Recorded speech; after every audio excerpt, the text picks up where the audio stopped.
Recording in progress.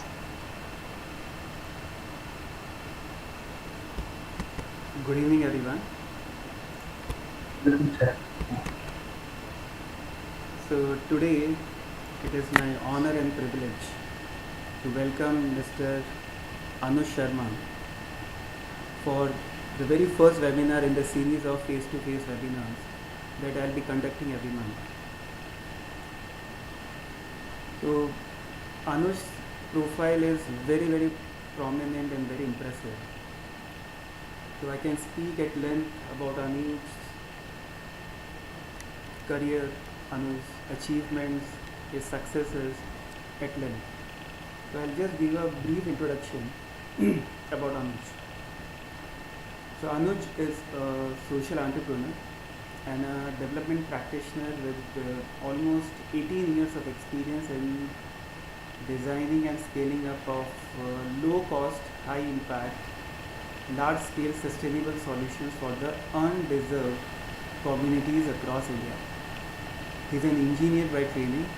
He is a postgraduate diploma in rural management from a very prestigious college, that is IRMA, Indian Institute of Rural Management, Anand. And he is also an Amul-Tata scholar as well as GSBI fellow.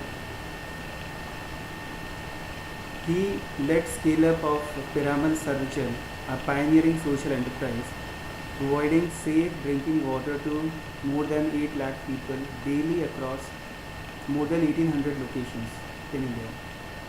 He is collaborating with various CSR, that is corporate social responsibility sponsors, franchisees, universities, international aid agencies, state and national government bodies for serving rural as well as urban communities. Before May 2009, as part of the national leadership team of Pratham India, an education non-profit, he built and led the Rajasthan chapter of Pratham. He has been a speaker at platforms like the Economist and the UN-GCNI. He is also a CMO Asia awardee, a member of several committees and consultations, and a guest faculty at premier institutes like IIMA Ahmedabad, IRMA, CEPT and EDII. And he is contributing his learnings and insights on working with last mile communities while leveraging technology in decentralized models. So I must say it's a great honor for me to have Anuj Sharma on this August platform. Welcome once again and good evening. How are you, Anuj? I'm good, and thank you for the kind words. Thanks a lot, Ivan. So we'll begin with the webinar. Sure. Okay, so most of my students were watching online on YouTube and Facebook, and few of them have joined on Zoom meeting as well. So most of these students, they are aspirants of engineering and medical colleges. Most of them, they are in their grade 11 and 12. Okay, and they all want to become, they are aspiring to become engineers and doctors. And they look up to you for some kind of guidance. They want to know about your big picture of the journey that you had undertaken in last probably 20 years, and which is probably that they are going to undertake in a year's time. So the very first question that most of them they are interested in is they want to know about your journey. How did your academics go? How was your professional life? How you finished your engineering, and what motivated you to pursue your management post graduation from IRMA? So that is what they want to know. So over to you, Anuj. Perfect. That's a great question. Allows me to reflect on my journey once again. So, hello everyone, and keeping the age group and the exam that you are preparing for that in mind, I'll sort of pick up the relevant parts of my personal journey here. So, just to give you quick 1 minute brief of my own background, is both my parents were working with state government. Okay, so they were both in transferable jobs. That meant saying I had to go to different places, right? But thankfully, during my childhood, they were more or less stable. They had more or less stable postings, which meant saying I studied in 2 or 3 different cities, not like 10 or 15 that many of my colleagues that I have known had even more. I should say, even greater exposure of the state, and in some cases where the parents were central government employees, a greater exposure of the entire country. But anyway, this is one part which sort of tells you saying there was a role of being in different cities and building new friends and making new friends in different sort of school settings and different community settings. Okay? So that's one thing that I believe shaped me in my ways of thinking. Now, primarily in our family, actually, studies and beyond the curricular studies, knowing and sort of kind of there is a respect for knowledge. So that I think I unknowingly and subconsciously imbibe. Now, beyond that, I actually went to school like all of you did, right? I was in a private school from standard first to standard eight. And this was a fairly notorious city. It's called Bharatpur in Rajasthan. I don't know whether some of you know about it or not. Today, I believe it has improved a lot. Then I was in a public school, meaning in a government school in Rajasthan, my hometown, Bikaner, for 4 years, right? And we had all kinds of challenges.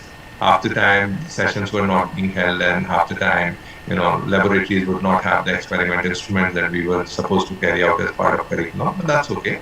Um, I went for coaching to this famous city of Kota, which at some point in time acquired the halo around its image, saying, "Oh, this is an engineering producing factory," or whatever you want to call it.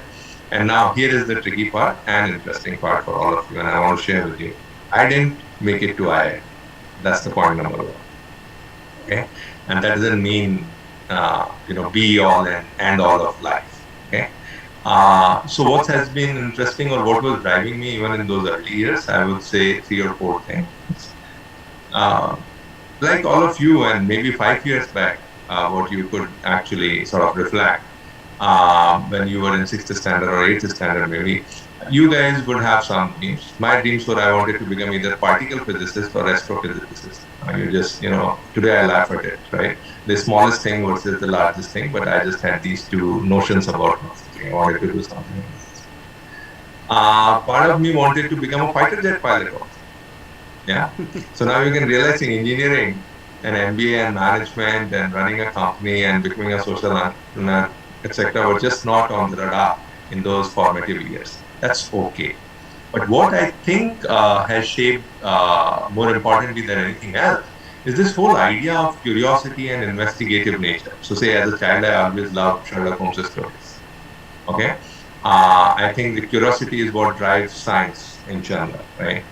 There is one theory, then in another 20 years, there's new theory, and then experiments are conducted, and the new theory is fine, better at explaining the phenomenon. And this is how the science sort of moves further, right?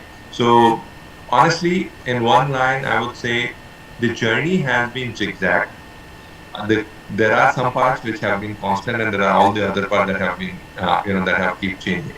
So, what is constant is this love for investigative sort of ideas and the curiosity for knowledge and sort of respect for the processes to acquire knowledge, right? On the other hand, what has kept changing is, sometimes you want to become astrophysicist, sometimes you want to become particle physicist, sometimes you want to become a fighter jet pilot. That's okay, right? And I believe many of you have already seen by now in your life saying at some point in time you were wanting to do something else and now you want to crack IITs, medical entrance exam.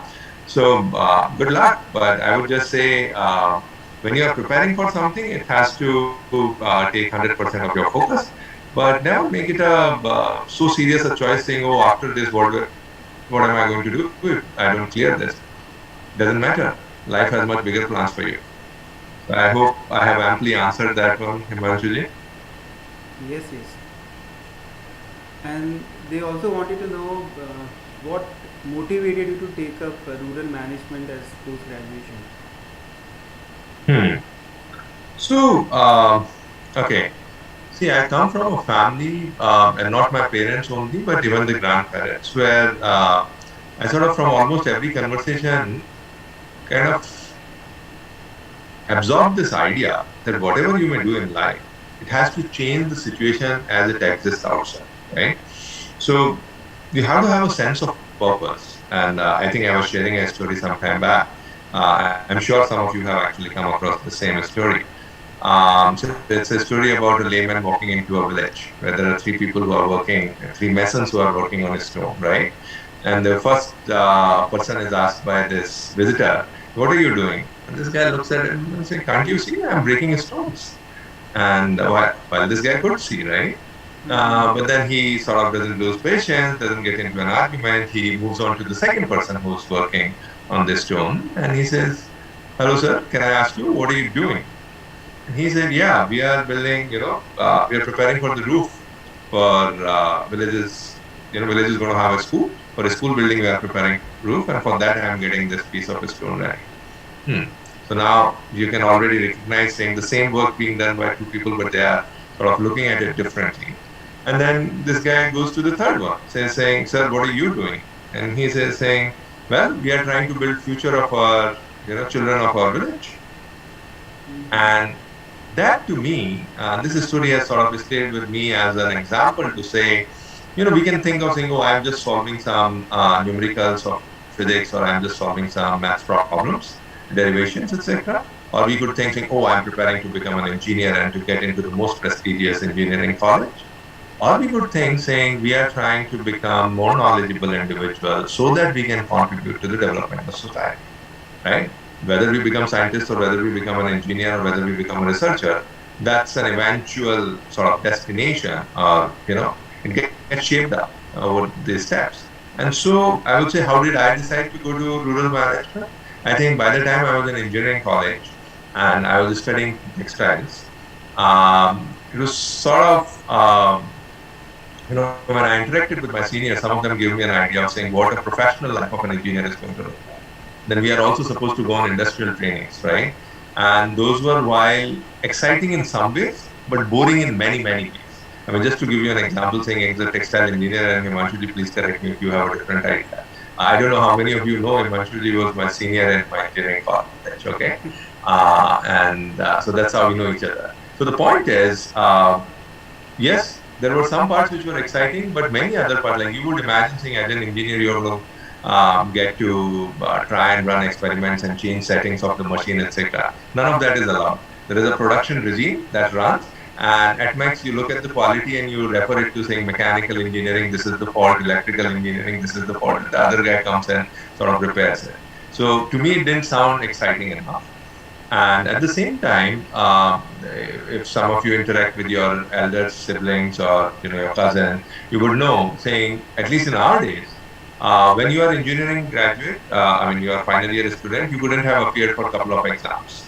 Okay, meaning let's say if you wanted to give short service commission for getting into armed forces, you couldn't have given it without clearing your degree.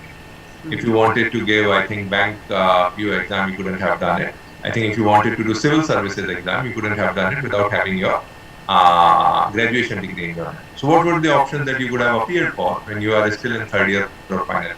And so MBA turned out to be one such option. Now here is the tricky part. I think in those days, especially now, though it has become quite a bit of a trend, social development as an idea was not very vastly. So today you have corporate social responsibility programs of almost all the big corporates, and you see all these advertisements where people are talking about what good they are doing to society other than doing their commercial activities, right? Now, in those days, this was not so, and very few people even had heard of a place called Institute of Rural Management. Just because of my family and my elder brother being a dairy technocrat, I sort of had an exposure to this place and what it prepares you for. And I really loved the idea saying, you don't have to choose between only maximizing the profit or only serving the community. There are possibilities of helping larger number of people while doing your own professional duty. And I said, saying, this is something exciting, this is something worth exploring. And so I appeared for that exam and went to IRMA. I think a connected question could be, so what actually IRMA did or what you know, different sort of impetus it provided or how it changed my trajectory. I think first of all, IRMA provided me at least, and by the way, most of you, if you are in Gujarat and in Vadodara, you're pretty close to IRMA, right? IRMA is in Anand. Now, this is part of this whole National Dairy Development Board and their vision of Operation Flood, developing these cooperative brands like Amul, Sachi, Saras in Rajasthan, Warka in Punjab. So this was the whole time where the country sort of built self-reliance, right? And in that process, they had felt saying there's need of building managers for running such social businesses. And this is where, IRMA was sort of created for, and this is where I was part of the 22nd batch there. The tricky part is coming from Rajasthan, you are an engineer, you've scored a national exam, you feel like saying, oh, you sort of made it to some extent.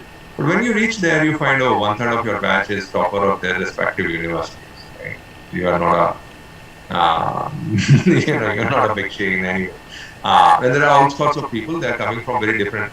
You have always lived with engineers or the science grads in the past, but when you go there, you see people with humanities, with commerce, with other streams, and they're all, in their respective field, they're smart.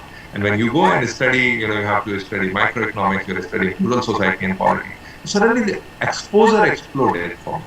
Okay, well, I was aware of many things, but I think my degree of my awareness increased, and my interaction with all the people. So, just to give you an example, the first 7-day internship that we went on, it was not even an internship, it was just fieldwork. We were just supposed to get exposed. It was in Valsad district of Gujarat, and I was paired with a Malayali batchmate. Now, understanding how he was seeing things, understanding from my own two eyes what I was able to see, interacting with Gujarati family, which was a host family. And then because this Malayali friend of mine was not able to understand Gujarati, so also trying to do translate and sort of playing my role as a Rajasthani who understood Gujarati a bit because of being able to understand Marwari. So suddenly you start recognizing that there are lots of smart people all around. Even something as small as communication could be a barrier, and there are a host of things being done everywhere. You had no clue. So when you come back and you interact with other batchmates and they have been to other parts, they have seen other challenges and they've been coupled with the other folk. Suddenly there is this environment saying, oh, I knew maybe my city and my state. Now I am actually sort of getting an India experience, right? Because you are interacting with people from all the states. So those are the kind of things that shape you up. They give you, better understanding of the reality all around. And then on top of that, because it's a professional institute, it's a premier institute, the quality of faculty, the quality of education. And to give you an example, I don't know how many of you are used to quizzes. I was not. Okay. What I mean to say, these are not general knowledge quizzes. Okay. These are actually part of curriculum. So in IRMA, any given day, if you have 6 sessions, any one of those sessions, any one of those subject faculties could suddenly surprise you with a quiz. And that would have a 5%, 10% weightage in the final exam. It basically means almost every day you had to come having that. So what you learn there is saying, you can't leave today's work on tomorrow because then it's going to pile up. And on a particular day, on a given day, if there are 2 quizzes or there is 1 quiz, you're going to slip up on that. And then that void you are never going to be able to fill. Okay? What you really learn is trying to maximize the time that you have at your end, try to maximize its value, and sort of give your best. So I think that's where I should take pause on what IRMA contributed to, I would say, my lifestyle and my understanding and who I am today. Mm-hmm. So the next question is,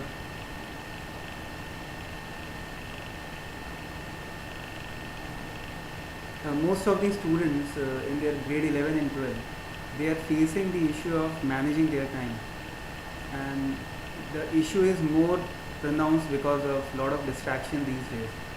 When we were in our class 11th and 12th, we had only one TV and probably few channels. Now they have plethora of options to entertain themselves. They have gaming software, they have many web series to watch on, and also a lot of social media platforms. So what I am generally facing the question from student is that how to manage the time, how to manage distractions. in this stage? How do you what is your best suggestion to these students? Because they are preparing for a very competitive examination, but at the same time they are exposed to a different type of challenge which was not there in our times. What's your take on that? Honestly, a difficult question to answer. Yeah, because first of all, we didn't have these distraction in this. Okay, so let me put that out. Still, there were distractions of different kinds. Okay, now one of the key elements on trying to sort of keep yourself disciplined and sort of keep distractions away, um, two strategies sort of, behavioral economics research today also talks about, right? I mean, they have tried to do research where, people are given a cookie and the other people who are made to sit next to a plate full of cookies, which are really looking great and they have good fragrance, but the people are actually asked to solve some complicated questions. Now, obviously, they are getting distracted and they are on purpose in the experiment. They have been kept slightly on the hungry side. They've not been fed and they've been operating, let's say, for 2 hours. And in such situation, you suddenly realize that the willpower sort of gives up, right? And we feel like saying, okay, let's have the joy of having the cookie, and we just forget the experiment is about willpower, and we need to sort of continue to hold our attention on the work assigned. Now, what kind of experiment those people have run? They have tried to put, the cookie jar, instead of that being on table, you can put it aside somewhere else, which is what? Taking your phone, and saying you're going to take a test or you're going to be studying for next 4 hours, then you can put it on silent, but don't keep it in the same room, because even if its light sort of pops up, saying this is going to distract you. So you can actually place it away. Another thing, just to tell you, 7 years back, I just decided saying I don't want to stay signed in onto Facebook.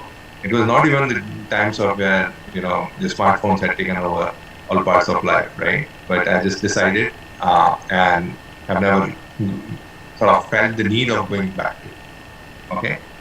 So you can actually do it and you can sort of shut it out. This is another strategy where you say, okay, I'll do a little bit of it, but I'll do a disciplined piece of it. I'll do only 5 minutes of it, 10 minutes of it, and I have assigned up saying at 4 p.m. to 4:15 only I'm going to look at my phone, and 10 to 4 I'm studying, and then I'm going to play.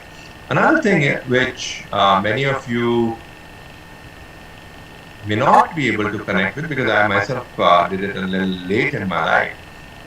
All of us who are preparing for exams, etc., we suddenly get into a sedentary lifestyle where we are either studying or sort of, watching something on some screen, be it phone, be it iPad, be it television screen.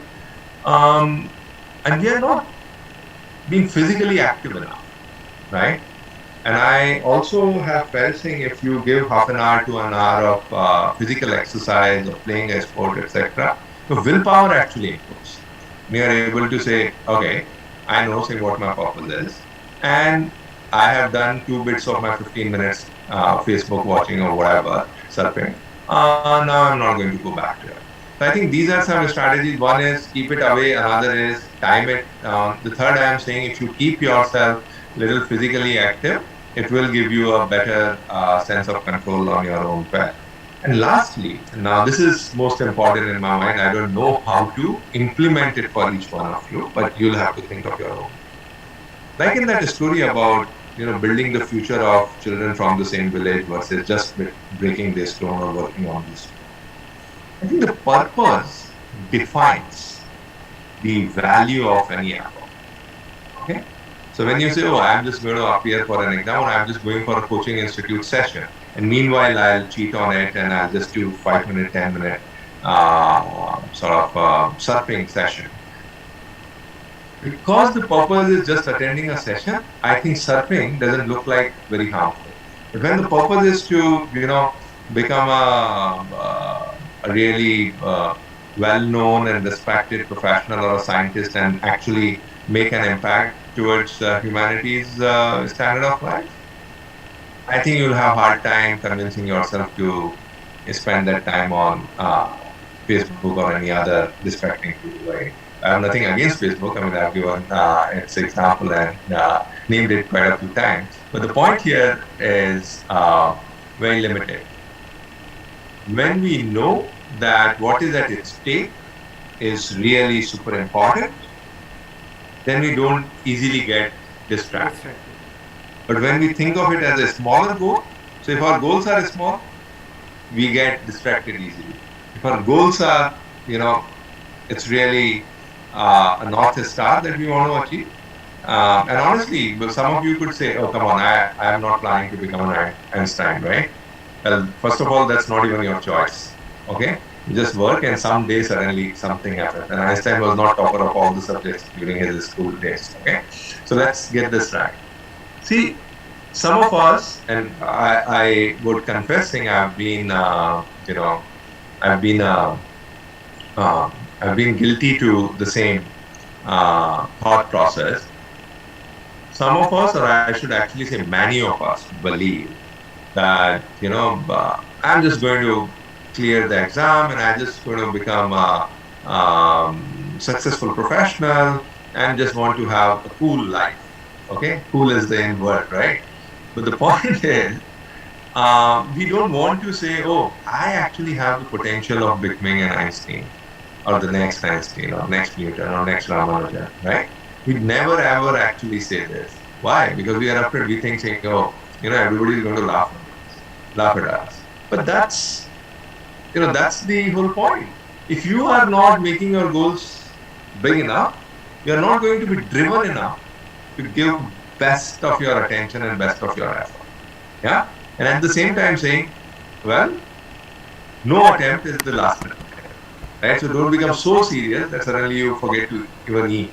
So I would not recommend that degree of focus, but it's still focus space. And the bigger your goal is, the easier it will become you to ignore the distraction. I don't know whether this is helpful, Himanshuji. Over to you. Yes. Again. I must say that you nicely articulated the importance of avoiding distraction in terms of attaching purpose to what you are doing. Unless until you are feeling the urge to achieve what you are actually doing in these 2 years. Yeah, especially think of the people who are preparing for medical exams, right? I mean, if you are thinking, saying, I just want to become a doctor and earn a decent salary and have a cool life, I think you are really aiming very low. But if you aim at saying, oh, I'm going to save so many lives, I don't think you're going to get easily distracted. Right? Because you're going to miss out something which is going to make you miss saving the lives. And then I'm sure saying your conscience is not going to let you watch whatever series you are watching. Yeah? Okay. Okay. So the very last question from my side is, what was your biggest challenge and how did you overcome that hurdle? Quite a few. I think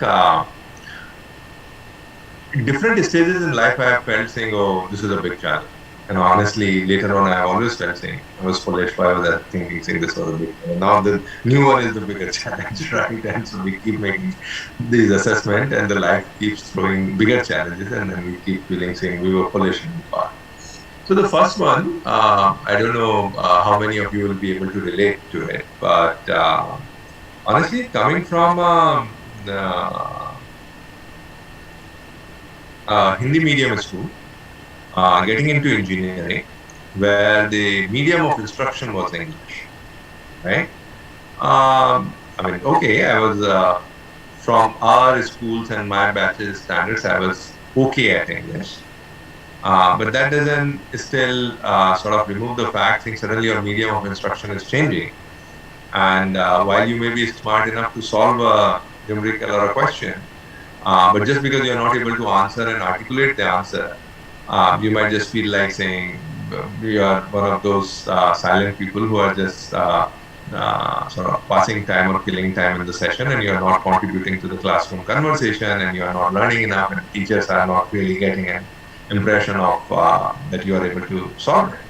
So that at some point in time I used to feel like saying that's a challenge, but I think one of the sort of one of the pieces of reality is saying when you meet people who have more difficult times than you, gratitude sets in. You recognize saying, oh, my life is much easier than theirs. They have much bigger challenges. Honestly, today when somebody says, oh, what have been the big challenges? Honestly, I don't think I've had a very challenging life. I've had a very blessed life is what I would say. Yeah. I mean, having both the parents as gazetted officer and elder brother who was a science maths dad, and then going into engineering was obviously much easier for me than all those people whose parents were not even graduates or 10th pass. So just look at that situation. So are your problems really big enough? I really don't think. What has been a personal challenge, I would say, is I was always one of those people who would get some early success and then lose my drive. So let me give you an example from say fifth or sixth standard level also, and from engineering days also, or even in IRMA. So what happens is, your new school session starts. You get the new books, you get the new notebooks, you put the best of the brown paper and the covers and the copies are ready. And then the first few months you are in your best of your handwriting, you are trying to maintain each subject's copy. And then what happens? Then suddenly somewhere you start slipping, maybe you fall sick for a day or two, maybe some exam you don't want to appear for, maybe your cousins come over from some other city, so you want to spend time with the family, and then something happens, and because of which you start slipping on it. Once you start slipping on it, it starts piling, okay, and that gap sort of keeps increasing. Just because you have done well enough in the first 1 or 2 months and you've gotten, let's say, you were the topper of the first test, the second test, you start feeling like saying, yeah, I can manage it. Don't worry, it's not difficult. But by the time you are in half yearlies and your final exams, I think that overconfidence sort of gets you into trouble. There's just too much which has piled up. So more than failure, I think the success and early success in multiple things has been a challenge, because then you would lose the drive, you will not put your best effort. I've done the same mistake in my engineering days and in my IRMA days. Not that I view saying, oh, मेरे 5 marks ज़्यादा आगे होते तो कुछ ज़्यादा बढ़िया होता. No, that's not the point. But the point is recognizing and sort of reflecting on your own tendencies. So most of our challenges are within us, is what I would say, right? And at least I have found saying I very easily used to get distracted when I was successful in initial sort of period of anything. Let's say in a cricket match, if it's a 20-over cricket match and in the first 6 overs you have already scored some 80 runs, you feel like saying, oh, it's going to be easy. And then suddenly your team starts losing wickets, and in the next 4 overs they sort of lose everything. This is quite possible. So, keeping your head down and focus on the work, that has been a challenge, especially after early sector. When you are failing, then keeping head down and continuing to push, I think that was always easy for me.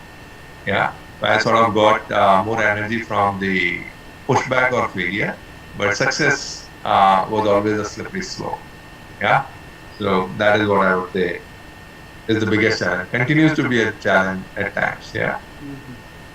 So one more thing that has popped up in my mind after reflecting on your thoughts on the last question is what do you think is the role of a mentor in somebody's success? Mentorship is like really important, or can people crack on their own? It's super important. I think I'll actually club two things here, and unfortunately, at least the way school education is structured, or my exposure to the school education, I think this whole idea of mentorship and coaching, these are two different things, but still I'm clubbing them together. This whole idea of mentorship and coaching is not easily understood, and it's not made easily available to all the students. What do I mean by that, right? So the first, I'll just quickly speak about mentorship. The idea is that there are people who have actually walked the same path, and they walked a couple of years back. They know where the turns are, they know where the speed breakers are, they know where the potholes are. And they know, if the car going ahead of you has a tail light sort of beaming, which means saying there's something on the road, and that's why they have sort of slowing down, and that's why you should also be slowing down. Now, just making that connect, saying someone has actually walked this path early on, and just learning from them. That's one part of the mentorship or the learning from the mentor. Now, there is another part which I want to focus on, which is about coaching. And I think coaching is one thing that we should all learn. I mean, as a culture, we need to learn, as a school system, we need to learn from sports. And typically, I'm sure half of your parents must be telling you, saying, oh, don't spend your time on sports. Sports is a distraction. Spend all your time on preparation. Sorry, I'm saying just the opposite. I'm saying sports, there are things that we need to learn from. So I don't know what sports all of you follow. So let's say if you're following badminton, and say you have, you know, Indian silver medalist and you have other champions, right? I hope you can all recall the name. Or you have our this time's gold medalist, right? Neeraj Chopra. Or you have, let's say, even in the pro, say, tennis world, right? You have Djokovic, you have Rafael Nadal, right? You've had greats like Pete Sampras, etc. in the past, and you have, um, you know, so India's own gender pace, Vijay Amrita, Krishnan, or even in cricket, you take Virat or Rohit or Sachin Tendulkar. Even when you are on the top of your game, even when you are world number one in your game, in your sports, you still have a coach. That's something we need to learn in education space from sports. And we need to learn it in all walks of our life, even in management and so. Because however good you may be, there is always room for improvement. So what is a coach? Coach is someone who's watching you performing and telling you, saying where is the potential not actually transferring into performance. And that is the delta that makes the difference, right? Because even the best of the sports champion, they actually need that feedback, right? And they need that feedback in a manner which is constructive. Not to say, oh, you're slipping here, you're not doing this. No, it's not only that. How to address that is also an important part of coaching, right? So the coaching, mentoring are super important. And in India, I would say, at least in a school education system, I believe this is hugely missing and it's underrated. So, yeah, mentorship is super important, right? Because sometimes you recognize, oh, ये problem इनके साथ भी हुआ था, हमारे साथ हो रहा है, कुछ unique नहीं हो रहा. It's not that I am done, right? I just need to sort of continue to push my way through the problems. Okay. So with this, we end the question answer session. Now I request all the students, if they have anything, they can raise hand, and I'll give them chance to speak up.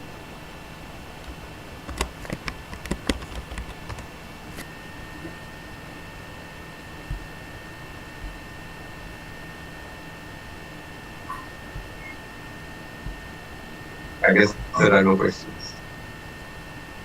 Yes, they are feeling shy. Arjun?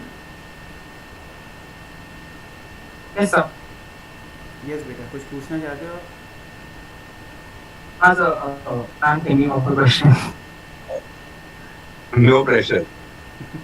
No, sir. Actually, your explanation was quite good.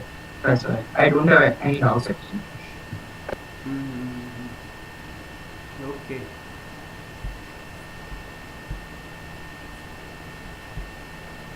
Samarth, Anuj,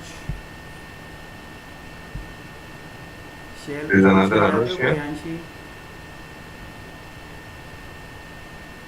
So one more thing that I wanted to share with my students is that I'll share the profile, LinkedIn profile of Mr. Anuj. So if you wish to connect with him for any kind of networking, he has accepted my request to accept such invitations. तो आप उनके साथ बाद में भी आप बात कर सकते हैं. You can get in touch with him. So he might help you maybe sometime later in life. Okay, and that is what is important. Mentorship and mentee relationship जो अनुज जी ने आपको बताई है, उसका इतना importance है that you might realize it maybe after 10 years down the line. And if you build a strong network and you start developing that kind of relationship with people in higher authority like Mr. Anuj, that is always going to help you, because Even a small advice of 5 seconds will change the course of your career. So I would suggest and highly recommend all these students that they should always get in touch with and develop their own profession network. And the best platform is LinkedIn. So at the last of the session now I would request my colleague, my father and director. Well, sir, I have a doubt. हाँ बोलो Joshua बोलो बेटा. Sir, I would like to have your opinion on like after my 12th, what are the benefits of studying in abroad? Like, does it benefit us anyway? Like studying in abroad? Like it's basically a question. No, but I think it's a valid question, and honestly, so there are two ways of looking at it. One is to say there is never a negative of studying, whether you study in your country or abroad. What I mean to say is, if you want to pursue studies and higher studies, why not? Now, after 12th, would you like to go abroad? And so there are at least 2 to 3 aspects of it. One is obviously it's financially demanding. Unless you are claiming some scholarship, etc., it becomes a question of not only your abilities but also the abilities of the family, the financial abilities to support. So that's one thing to keep in mind, right? Is there a value? There can be value, but depends. Why are you choosing to go abroad? There are people I know who could not face the competition in India just because we are a large country, we have huge population, and there are people who could not get through the exams. But at the same time, they loved the subject and they wanted to study the subject. And they said, saying, oh, this system is not going to let me in. So wherever I have a probability, let me go there and study, and I'll come back and I'll prove my worth. I know of such people who have had clarity of what they wanted to pursue, and their parents could support their ambition of pursuing it abroad. And in such cases, I would always say, yeah, why not, right? The third element, I would say, there's always value of exposure. Now, I don't know whether others will support this view. I would say, in my opinion, exposure is even more important than education. What does that mean? So say if you come from one city, let's say you come from a city, say Baroda, okay? Now, if you go to an engineering college, say LD college or any place within Gujarat, you will definitely interact a lot with other people from other cities and districts of Gujarat. Now, if you go into IITs, let's say you go to IIT Delhi or IIT Trichy or wherever, right? You'll get to interact with peer group and seniors and juniors and faculty who are representing pan-India sort of mix. And so your exposure will actually go up. Even when the course books and faculty are same, the exposure will make a major difference. Now, taking that same logic to the next step would mean if you are going to a place which is really reputed to get the smart students from world over, regardless of where in abroad. Because in abroad, you can also go to places which are good for nothing. So obviously, I don't think you mean to go there, and so that's why I'm not talking about that. So the point is, if it's a reputed place where it really takes some preparation and some competitive process to reach there, I'm sure if there are a lot of smart people world over are coming there, there will be great value in interacting with such a cohort. So I would always say, if the family can afford, why not? Yeah. Thank you, sir, for your comments. Thank you. Any other student who would like to ask? Okay. So now I request my father, he is Director Admin and HR, Mr. R.K. Thakkar, to say and propose vote of thanks. Good evening, boys and girls. We are very much thankful to Sri Anuj ji. He has reached to such a top position. He is the CEO of Pyramid Groups. And it was our first webinar, and we are privileged to have with us. During the course of his answering questions, he stressed about the time management, stress management, and he has given the new definition of success. I think that would attract our students, and that will highlight the success in life. what I could understand, if you enjoy your study, then success will be always there. It will be always there. It will follow. You must enjoy your study, you must enjoy your work. And I tell you one thing, after listening to Sri Anuj, there is no substitute of hard work. Hard work is the most important thing, and always focus on performance, your performance. I am very much thankful to Sri Anuj that he has given his valuable time to our institution, which we launched on 9th of this month. We are very much thankful to all our students and we wish them all success in their life. Thank you very much.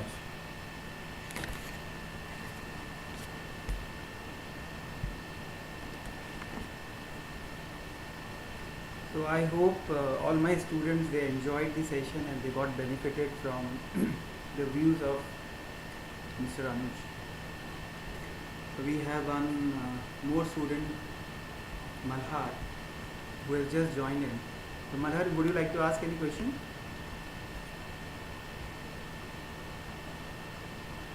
Okay. So with this I end today's webinar, and I once again thank Mr. Anuj for giving his valuable time and sharing his thoughts on various aspects of how to be a successful in Indian context. Thank you so much. Thank you. Thank you, everyone. Bye. Thank you, sir. All the very Thank you, best. sir. Thank you, sir. Thank you, sir. Yes. Thank you, sir.